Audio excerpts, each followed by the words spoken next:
legend when reggae superstar Bob Marley died after a 4-year battle with skin cancer. Today would have been his 75th birthday. Joining us to share his memories of his iconic father is Bob Marley's son, Ziggy. Good morning to you, Ziggy. Thank you for joining us.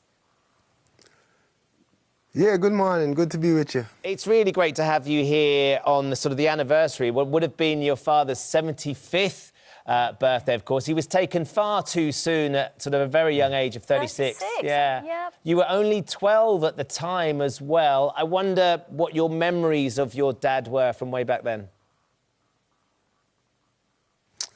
Well, we have a lot of memories. We used to stay with him a lot, actually, when he was in Jamaica, being in the studio, doing rehearsals, doing football, going to the country. So we have a lot of fun memories of spending time with him before he passed away.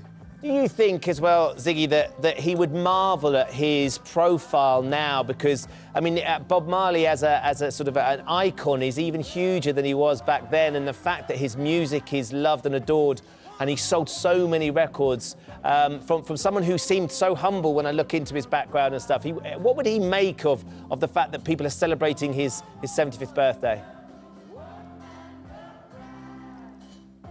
Well, yeah, he wasn't much into birthdays. Even, you know, when it was his birthdays, when he was around, it wasn't a big thing for him. He wasn't a very selfish person. He wasn't a very egotistical person. So it wasn't a big deal for him that it was his birthday. And I don't think it would be I think it would be like, hey, don't make a big deal out of it. But we make a big deal out of it because of the importance of what he has done for us musically.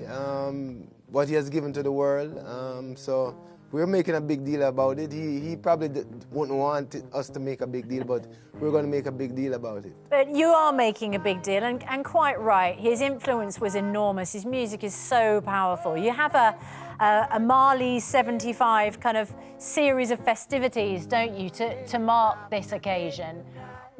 He was gone so early, yeah, well, at the age of 36. What else do you think he could have achieved, Ziggy, if he'd survived?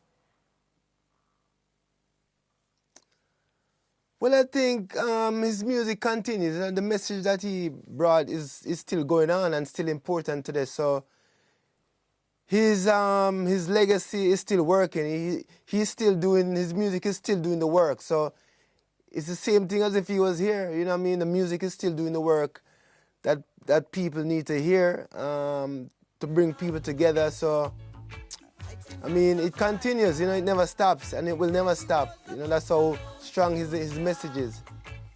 And do you still, I mean, you're a music maker yourself, you know, you still perform, obviously, and are going to perform on this occasion particularly, but do you still listen to your father's music regularly? Does it give you solace? Does it still inspire you? Yeah, man, as a musician, it's not even just about being my father, but as a musician myself, I appreciate his music, and that I appreciate the band and the musicianship that they show in the record. So I listen to his music whenever I feel like it, which is regularly, because I appreciate it and I love it as a musician. Yeah. Well, we all appreciate it and love it. I mean, it was just it's an extraordinary legacy. Where are you going to be performing, Ziggy? Well, we'll be doing something, you know, it's a whole year-long festivity we're trying to do. So we're doing something in Los Angeles later this year, me and my brother, Stephen. We're doing a couple shows in America here to celebrate his birthday throughout the year. So we're looking forward to that.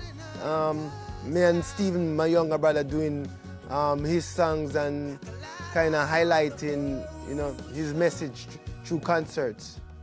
It's going to be a great year, clearly, and he will be and is very fondly remembered. Ziggy, thank you for joining us this morning on what would have been the 75th birthday of your dad, Bob.